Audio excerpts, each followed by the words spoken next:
I've always loved July. Burning somebody's facial hair off with questionably designed fireworks was the best part of my summer. It was a rite of passage going back to school with one eyebrow grown out more than the other. The days of bike riding and exploring where we all thought we were Goonies or the kids in Stranger Things, but we found out later we were just Will Wheaton and Stand By Me. Luckily, game companies have tried to inject their own fun into the summer months, and that's what we're going to cover here in these games for July. Some of these tell the tale of friendships that have been built up through generations of gaming. Others weave a wide net with their narrative, finally adding cats as playable characters to a game. And still, others ask the age-old question, can't we all just get along? And then says hell no and stabs you in the face with a giant sword with rubies on it, probably because they were out of diamonds when they made it.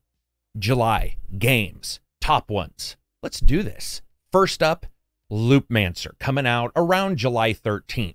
The year 2046 in Dragon City. Neurocomp interfaces, bionic prosthetics, and nanobiotechnology have all become commonplace. Society is highly developed, but the gap between the haves and the have-nots has grown ever larger, which seems almost impossible. You play as a brilliant private eye, killed while investigating the disappearance of a famous female journalist. Immediately after your death, you wake up and start at your apartment bedroom. Before you can process what's happened, the phone rings and the colleagues at the agency tells you of a new case.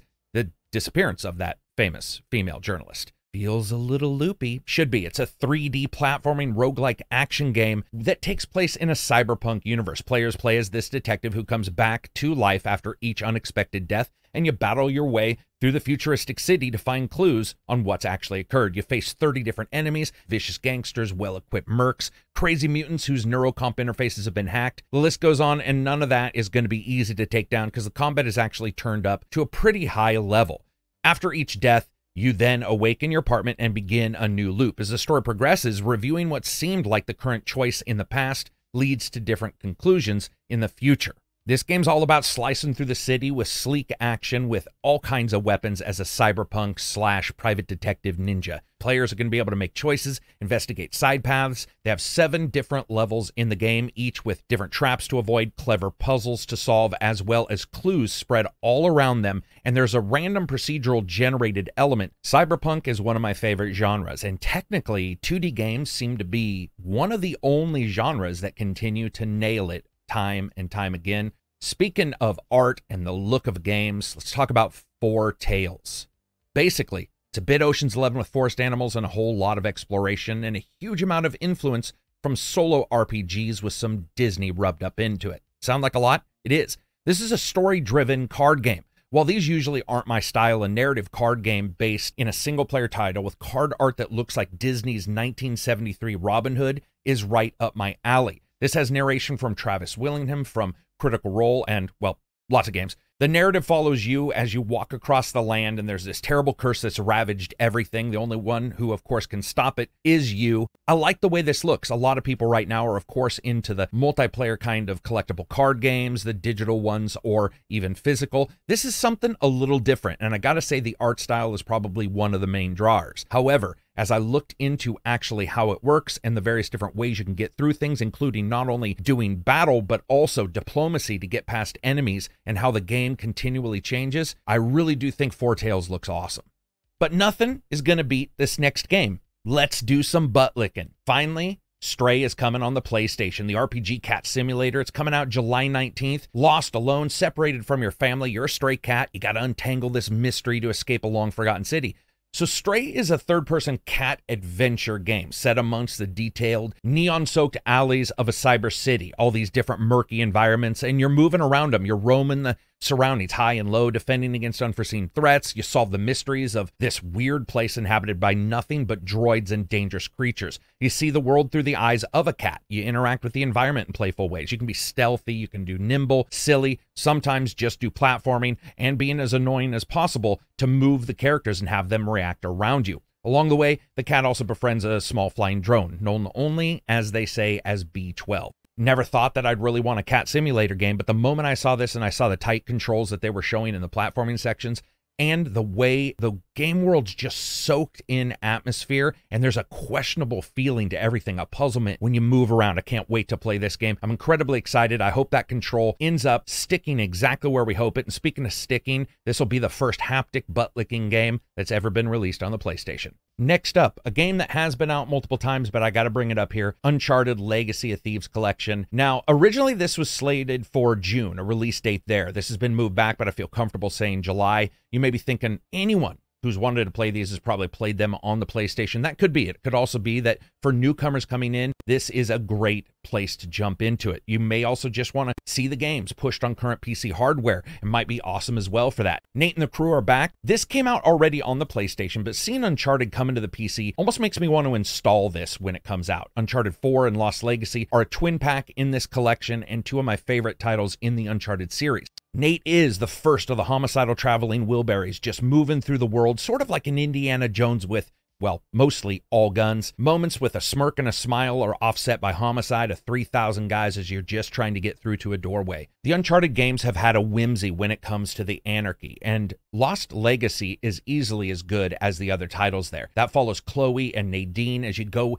into the India's Western Ghats, the mountain range, in order to reclaim an ancient item and keep it out of the clutches of a brutal warlord, which, yes, also means killing everybody in the game, making a ladder out of their bodies to climb out of whatever sodden tomb you're in to escape. I'm okay with that. Uncharted games are action-packed movie adventures with interactivity. It's hard not to be stoked, and seeing them finally on the PC is genuinely an exciting time. Next up, F1 22. Which, yes, is a very weird name. Codemasters labels this as the biggest overhaul to the title in years. Have you ever wanted to feel like you're flying a jet while driving a car? That's pretty much F1. Cars that go fast enough, you put your head out the side, it's going to look like a time dilation YouTube explainer video.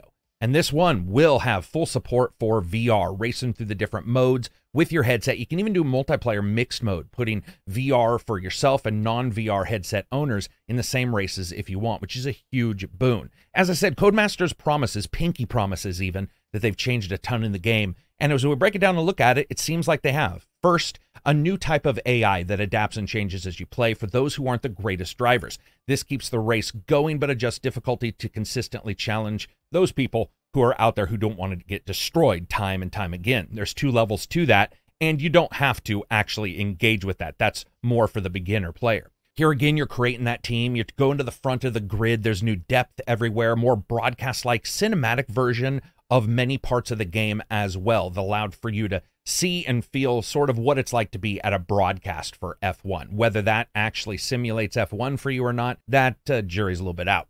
Drivers who seek realism will be able to do so as well. Codemasters has said that they've provided a more relaxed experience for normal gamers, but have dialed in more accuracy and realistic simulation for everything else. For example, you have timing mechanics for the pit stop. You have all kinds of overhauls to the simulations for suspension, aerodynamics, and more. And they've also brought in Priestley, who was formerly of McLaren, to sort of add a vocal aspect to this that's above and beyond their original narrator. What we get with F1 22 is, well, the sequel to F1 21. Crossing my fingers on this one being good, though. The F1 series has continually actually surprised me in its increases and just getting better every year without that same hit that we've seen from a lot of other titles that do that, especially from these kind of companies. So jury's out, but I'm actually pretty excited. Next up is Neon Blight. This is by Bleeding Tapes, and it's coming July 11th to Steam. And yeah, it's another little bit shooter. It's dystopian cyberpunk, collecting hundreds of firearms, establishing your own black market gun store. You cater to other cyberpunk runners and work towards that ultimate payday in a roguelite store management shoot 'em up. So it's top-down shooting and store management mixed at the same time, all forced through that cyberpunk purple and blue filter. I say sign me up. It'll have that top-down chops, let's hope. Games like this can easily rest on their IP and then slowly fall apart if they aren't backed up by a solid series of systems, especially in a game like this that's going to have such divergent ones. The idea of mixing these genres isn't necessarily new, and we've seen it with RPG games doing the same exact thing. But what I see here is a game that's got a look that's a little bit back in time, like when the old console people would argue about which console has the most bits. However, it does seem to have the gameplay chops when it comes to the shooting. We'll just have to see if it all comes together. Neon Blight by Bleeding Tapes is coming out July 11th on Steam. Check it out. Next up, no one needs an introduction to, even if you don't like the game, Xenoblade 3. This comes out July 20th. The absolutely sucky life of a soldier at war. That's it. That's pretty much all you need to know about this story. 6 characters and 2 teams from the starting of the game on opposing sides. These factions at war have been doing it for years, and they realize, man, war, what's it good for? The game comes with a massive recruitment system, adding an additional slot to the team when they come together, with your ability to hire heroes to fill in from characters that you meet all around the game world, to add a 7th slot. Heroes can also help on the battlefield one at a time, but you can switch them out whenever you want. They add in classes like Guardian Commander and War Medic. Xenoblades are at their heart party RPG games, resting on tried and true classes and mechanics that we expect, and then throwing in their own unique stories and ideas to elevate it and sort of merge in those new kinds of mechanics. Here with Xenoblade 3, I think it comes together a little bit better, especially as we saw recently on their Nintendo Direct. It looks like a title that is definitely a step up graphically as well, but still a bit trapped on the Switch if we're being honest. One element of this game that is absolutely fascinating to me is the ability to mix together 2 characters to create one larger one and do attacks, and those characters and how you mix them and match them change the actual creature that you turn into. Monolith Soft sort of knows what they're doing. I wasn't incredibly high on Xenoblade 3, in particular the audio and some of the issues there, but overall what I saw in this Direct, that actually looks pretty damned good, and definitely a step up on the graphics side. There's some cleaner elements that you notice. We'll just have to see if that Switch continues to hold them back a little bit from the visual grandeur we expect, especially when you look at Xenoblade 3 and how big the world is. It appeared gigantic in their trailer. Tons of different places to go, almost a Monster Hunter light kind of game with so many different creatures, including passive and aggressive ones. To see if they can pull this all off on the Switch is going to be fascinating, and I hope they do.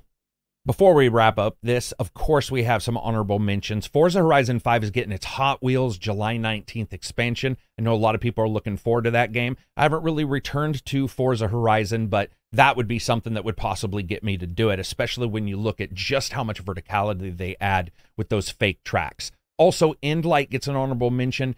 This is a title that's a lot like a 3D traveling shooter. You fly through all these surreal landscapes trying to get through different hoops, and I gotta say, the reason why I'm not really covering this one fully is because there should really be a warning when it comes to epilepsy whenever you see the video. There's a lot of flashing lights, so I thought, you know what, let's move that to the end so that if you want to watch it, you can, but you don't have to work your way through the video to get to it. I do think Endlight looks interesting. It will depend on exactly how much gameplay is there, but when I started to see the trailers and started to look at what their gameplay chops were and what they were trying to do, it does look fascinating.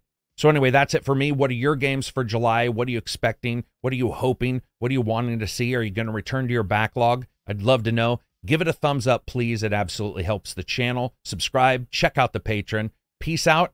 Stick here for more. We got podcasts, more discussion videos, more top videos, pretty much everything you can think of.